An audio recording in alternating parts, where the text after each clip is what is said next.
So guys, I am back home for my first full day of trauma surgery. So you guys know that is my first rotation. I say my first full day because I did work Tuesday this week, but I only worked for like 8 hours. So my shifts are supposed to be 12 hours from 6 a.m. to 6 p.m. So today is the first day that I did that. And man, today was a long day. My feet are hurting, my legs are hurting, my lower back is hurting. Everything is hurting me. But we will get into my day and just realize why Valencia is hurting so bad.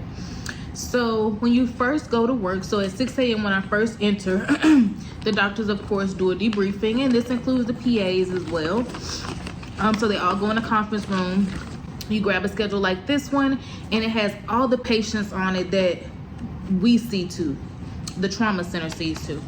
And so they go through every patient, just updating each other on what happens. You can make notes, because I made a lot of notes today of things that weren't on here but were like important. Like if somebody needed wound care today, I put that on there. If someone has some labs pending that were really important for this one thing, I put that on there. How patients were doing post-op, things like that. Any new medication they were going to start on the patient. I did that more so when we were rounding. So once they finish this like debriefing in the morning, then we start our rounds and we go around to all these patients and just do a check-in for the morning. So anytime they're going to change something or the patient had sorry y'all, I just ate, so I feel like something is caught in my throat. I also drank a fizzy like water, like I drank a seltzer water, so I feel like that's caught in my throat too, but whatever. We did rounds.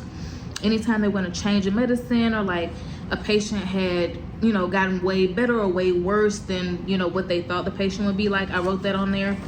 And then on the back, I would write anything that came into trauma that day. So of course we have patients that are like gunshot wounds, stab wounds, like real trauma cases, motor vehicle accidents where you're ejected from the car type stuff.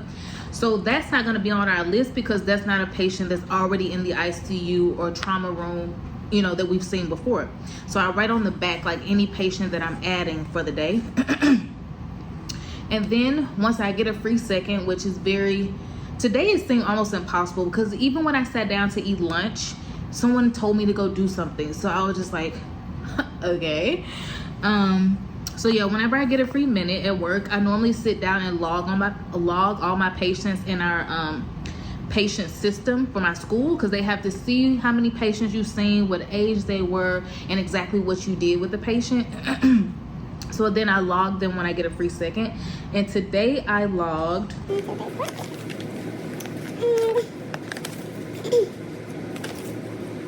8, 9. So yeah, just from today I logged 10 patients, and that was a lot.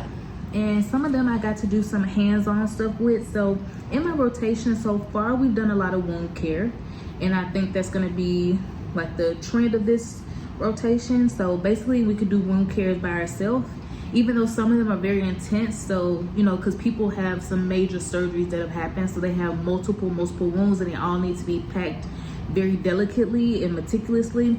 So you can always have another student come with you on them, but sometimes you will have to go to them by yourself, which I experienced today. For the first time, I was asked to go pack a wound by myself, and it was a bilateral upper extremity. The patient had gotten attacked by dogs, and so I had to just pack the wounds for him, which wasn't bad. It's just you also have to set up the room sometimes, so you have to grab all your supplies, and then you have to put your yellow gown on just to protect yourself from any fluids, put your gloves on, and then you have to go in there.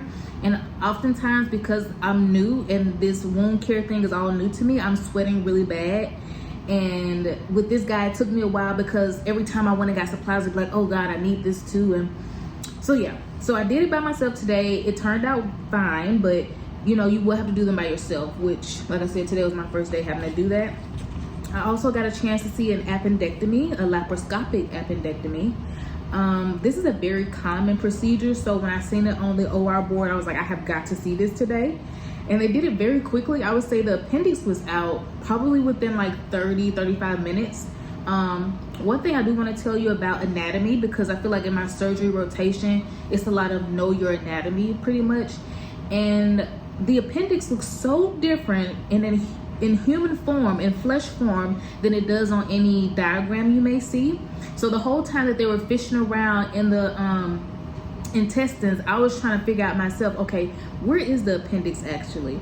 And the part that they took out, I didn't even know that that was the appendix, because it just looks so different than what I imagined. But yeah, so anatomy is a big thing for surgery, of course. And then I'm trying to see, I also got to see a chest tube get taken out. It was very quick and it wasn't a very messy or gory procedure. The PA actually who was doing it was trying to give me some tips on how to do it. He was like, make sure the patient takes a deep inhale, you pull it out as fast as you can, you already have your bandage ready, you stick it on there really quick, you know, to apply pressure, and then you dress it. So that was cool. I had never seen a chest tube placed or taken out, so I got to cross that off my list today. I got to see 2 tracheostomies. So when a patient cannot breathe well on their own and they need constant ventilation, you'll go ahead and they actually showed me. So you would go cricoid, the cricoid is here, the sternal notch is here. You make the incision in between. So the incision is there. You also have a bronchoscope going down at the same time to light the area. Once you see the light on the other side, so they dim the lights, once you can see the light through your hole, you know, okay, I'm in the trachea. Let me go ahead and insert the tracheostomy. So I got to see that twice. The first one was a breeze. I would say we were in and out of the room in 30 minutes. The second one took us like 40 minutes because the guy had a lot of build up in his lungs. So of course with the bronchoscope, it was hard to get down to the proper area to ensure that we had gotten the placement of the trachea right. But yeah, it was still fun seeing 2 tracheostomies. Had never seen them before. Trying to think of anything else that was cool that I've seen.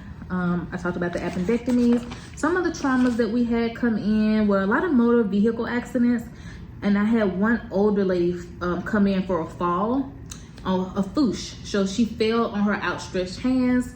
And that was cool because you hear a lot of times that older people, because she was an older lady, will have falls like that where they fall on outstretched hands. So when they were asking her, oh, you know, how did you fall? She was like, I fell face first and I tried to put my arms out to stop myself. And I was like, a foosh, a living, breathing foosh. And they of course did x-rays of her wrist and her arms. And I think she ended up with a broken arm, sadly, but she seems to be in high spirits, and today was her birthday, which sucked, but yeah, so that's the type of stuff I've seen today, and that's the type of things I've been doing on this rotation so far. I do have some night shifts coming up, but I anticipate they'll be the same as day shift, maybe even quieter, honestly. But yeah, there were so many times where I was like, oh, I want to pull up my camera and record this, but of course with HIPAA and like sometimes honestly I was so busy running around I couldn't even pick up my camera. So that's why I basically didn't do a check-in until lunchtime, quote unquote, and when I was leaving. But yeah, I definitely want you guys to keep following me this weekend. It's gonna be fun. It's my first weekend. And you know what? Something so strange is I thought I would be so nervous. Like I literally thought I'm not gonna be able to talk when I enter a patient's room. I'm not gonna be able to touch them. I'm not gonna be able to do wound care by myself because I'm gonna be so scared. And honestly, it hasn't been that bad. I would say the most complicated thing for me is learning the layout of the hospital. And you know, the more you go, the more shifts you work, that becomes easier because I'm working 12-hour shifts. So I'm running around the hospital all day. But yeah, so far it's been cool. The one thing I'm struggling with though is studying for the end of rotation exam, because that is going to come up quicker than I know it, and I just haven't been dedicating myself to studying for it like I should. But I feel like as long as I start the 3rd week of my rotation, I will have 2 solid weeks to study, 2 weeks and 2 days to study. So yeah, I'm gonna spend the first 2 weeks just really trying to get my footing in the hospital, and then from there I'm definitely gonna start studying like really hard for my end of rotation exams, my CSCs, focus notes.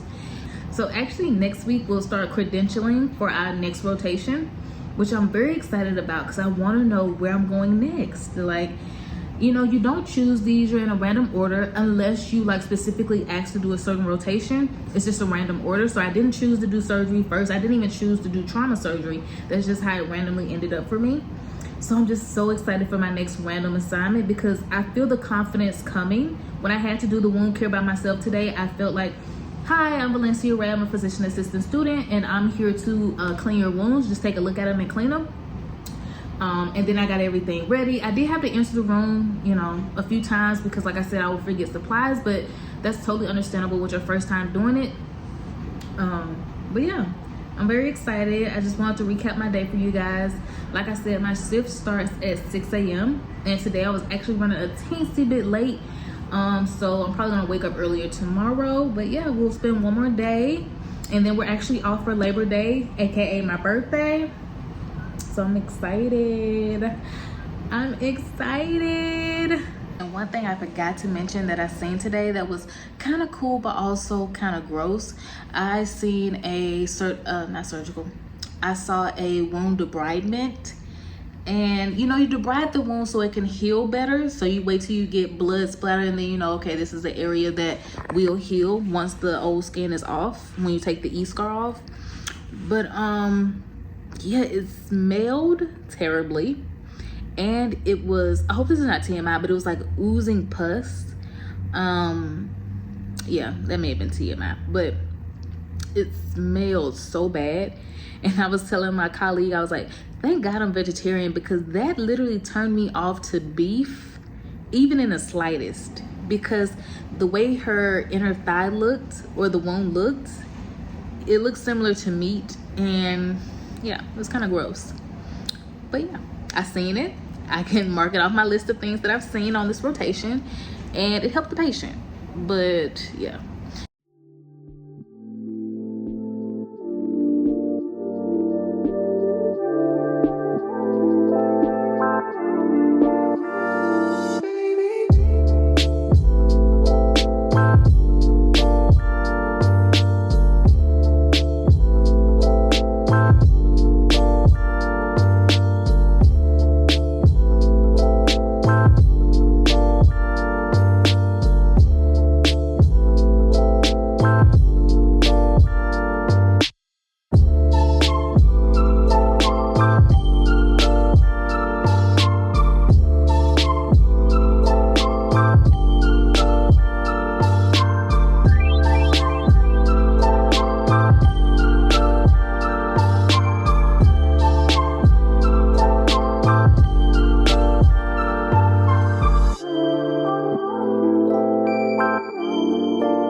You guys, today was actually, it wasn't a busy day like yesterday was. It was a lot of downtime. So that's why I showed you guys clips of me walking around the hospital, just trying to learn my way around.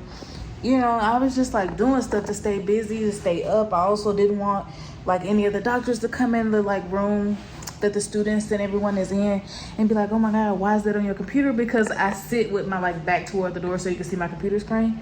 So I was always trying to have something on my screen to be working on. But you can only do that for so long, and then you get like, okay, I need to find something to do. But yeah, today ended really well. We got a trauma alert like at 5:10. You know, my shift ends at 6, and it was nice to see. The guy was very upbeat. He was happy, which is a good thing. It's like, I like level 2 traumas because the person is not about to die.